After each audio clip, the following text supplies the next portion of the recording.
The rain hammered against the pristine windows of the $20 million mansion as 17-year-old Maya Rodriguez stood shivering at the imposing front gates.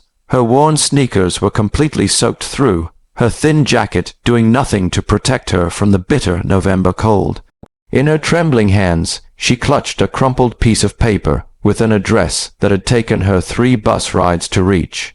This was her last hope, the home of tech billionaire Alexander Cross, a man she'd never met, but whose reputation for ruthless business dealings was legendary. Maya's stomach twisted with hunger and desperation. She hadn't eaten in 2 days. The cardboard box she'd been calling home behind the grocery store had been destroyed by city workers that morning, leaving her with nowhere to go as winter approached. She'd heard whispers about the massive estate on Millionaire's Row, where even the dog lived better than most people. That's when the desperate idea formed in her mind maybe, just maybe, she could convince the owner to let her sleep in the doghouse. It had to be warmer than the streets. Before we continue with Maya's incredible journey, if this story is touching your heart, please hit that like button, share it with someone who needs to hear it today, and don't forget to comment below what you think will happen next. Subscribe to Trillionaire in Love for more inspiring stories that will change your perspective on life. Taking a deep breath, Maya pressed the intercom button at the gate. A stern voice crackled through the speaker. "State your business." Her voice barely above a whisper, she managed to say, I need to speak with Mr. Cross. It's important." After a long pause, the gates slowly opened with an electronic hum that seemed to echo her racing heartbeat. The mansion's front door was answered by a middle-aged woman in an expensive uniform, clearly the housekeeper.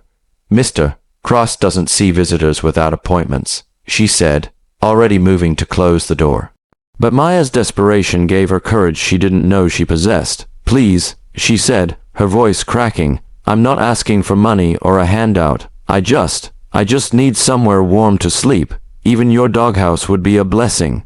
The housekeeper's expression softened slightly at the girl's obvious distress, but before she could respond, a deep voice came from behind her. "What's all this commotion, Mrs. Henderson?" Alexander Cross appeared in the doorway, and Maya was surprised by what she saw.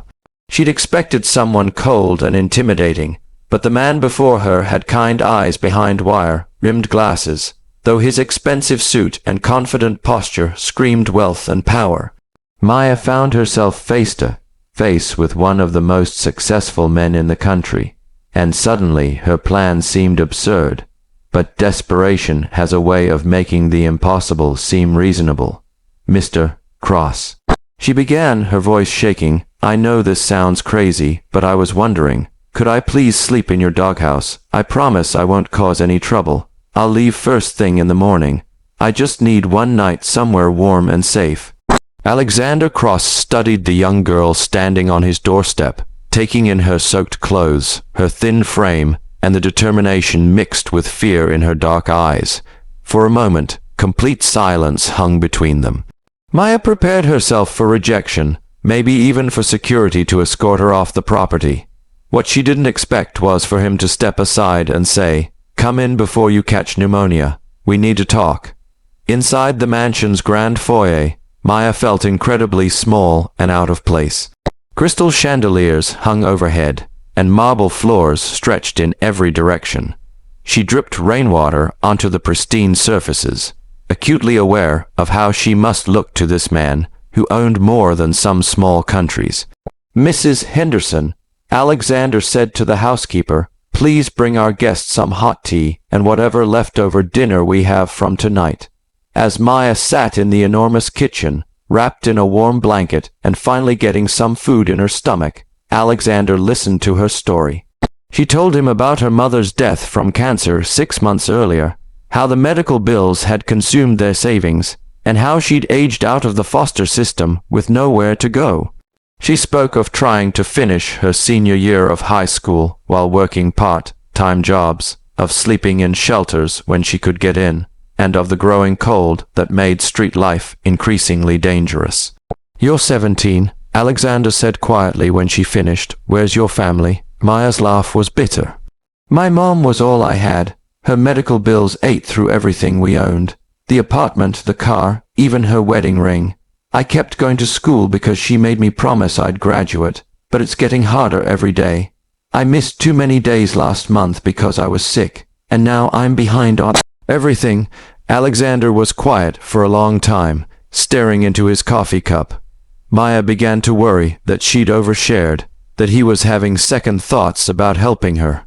Finally, he looked up with an expression she couldn't quite read.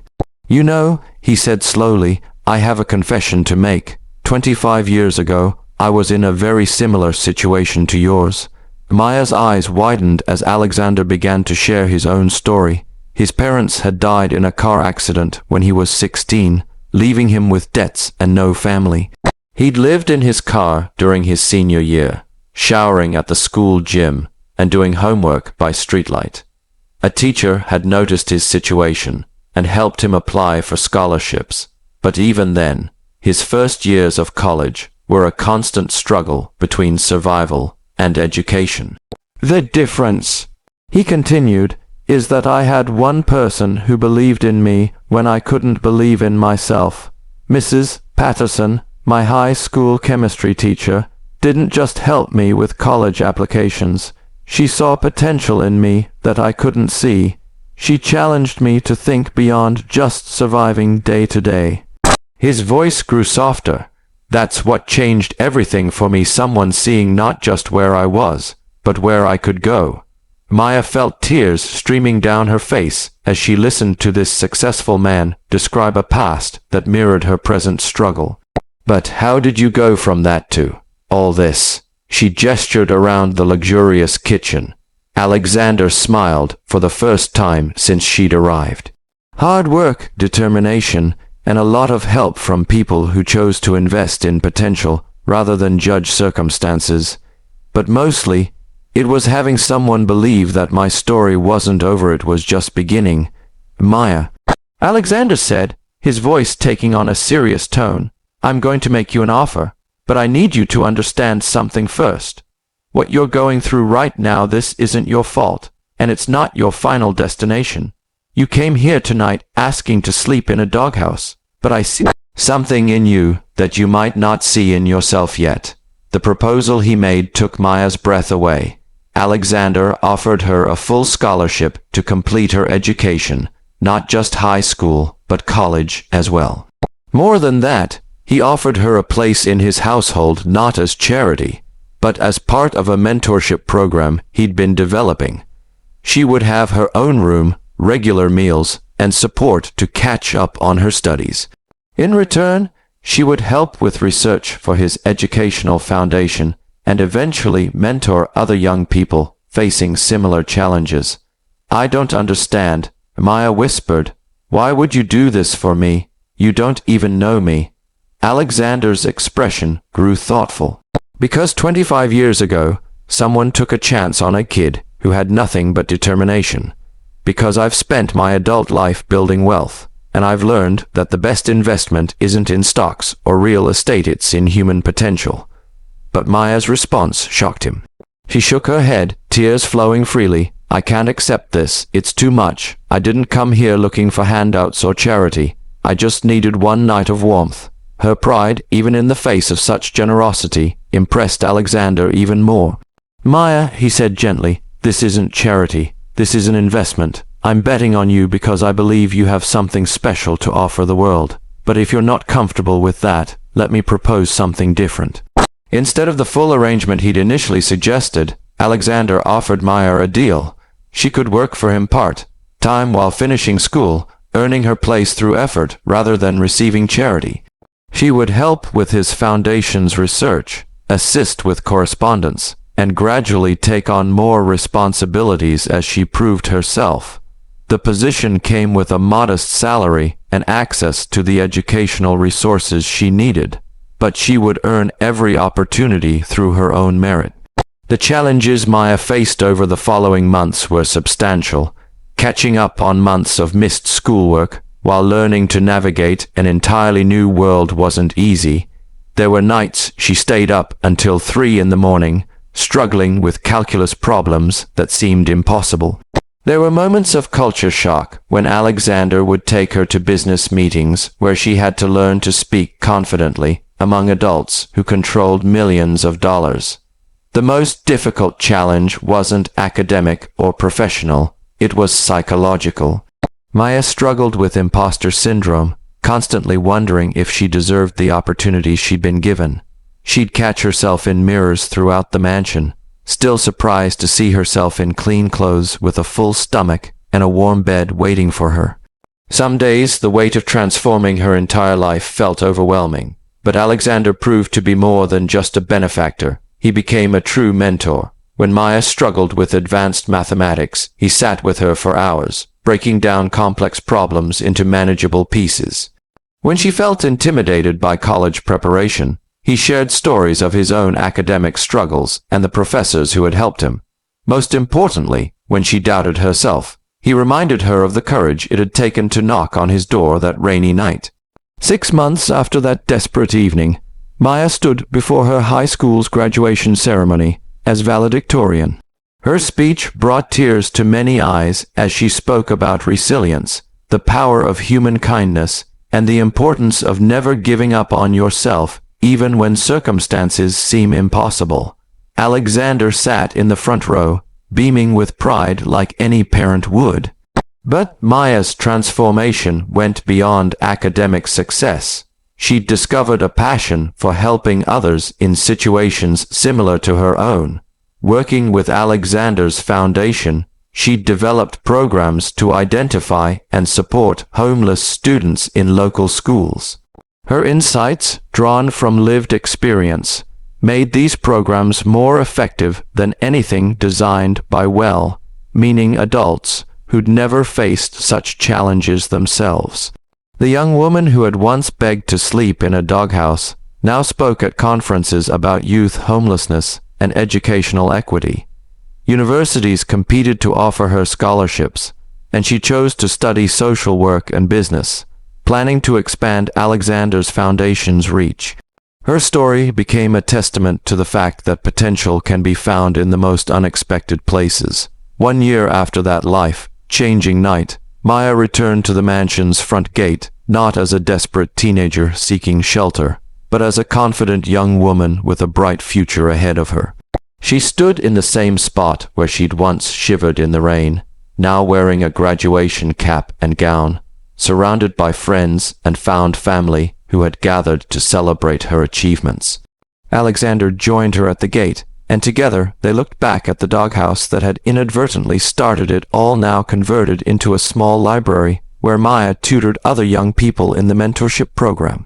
"Do you ever regret not taking me up on that original offer?" Alexander asked with a smile. Maya laughed, a sound full of joy and confidence that would have been unimaginable a year earlier. "Not for a second, but I'm grateful you saw something in me that I couldn't see in myself." The story of Maya Rodriguez became more than just a tale of personal transformation. It became the foundation for a movement that Alexander and Maya built together, a network of programs designed to identify and nurture potential in young people facing seemingly impossible circumstances. They called it the Second Chapter Project, based on Alexander's belief that no one's story is over until they decide it is. Years later, as Maya completed her master's degree and prepared to take over leadership of the foundation, she would often reflect on that desperate night when she'd knocked on a stranger's door. She realized that the most important thing Alexander had given her wasn't money or opportunity. It was the belief that she was worthy of investment, that her life had value beyond her circumstances. The ripple effects of that single act of kindness continued to spread.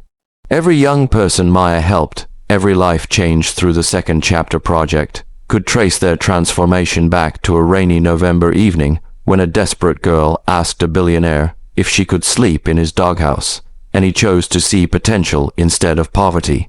Maya's story serves as a powerful reminder that sometimes the most extraordinary changes come from the simplest acts of human compassion. Alexander Cross had built an empire worth billions, but his greatest legacy wasn't in the companies he'd created or the wealth he'd accumulated. It was in the life he'd helped rebuild with a single decision to open his door to someone in need. The real shock wasn't Alexander's initial kindness, it was the realization that transformation is possible when someone chooses to see beyond circumstances to potential. Maya had asked for the bare minimum of human dignity, a warm place to sleep. Instead, she received something far more valuable, the chance to rewrite her entire story. Today, the second chapter project operates in 12 states, helping thousands of young people transition from crisis to stability to success. Maya Rodriguez, now Dr. Rodriguez, serves as its director, and Alexander Cross remains actively involved as chairman of the board. The Doghouse still sits in the mansion's backyard, now bearing a small plaque that reads, "Every ending can be a new beginning." If this story moved you, please take a moment to share it with someone who needs hope today. Hit that like button if you believe in the power of second chances, and subscribe to Trillionaire in Love for more stories that remind us of the extraordinary potential within ordinary moments. Comment below and tell us about a time someone believed in you when you couldn't believe in yourself. Your story might be exactly what someone else needs to hear today.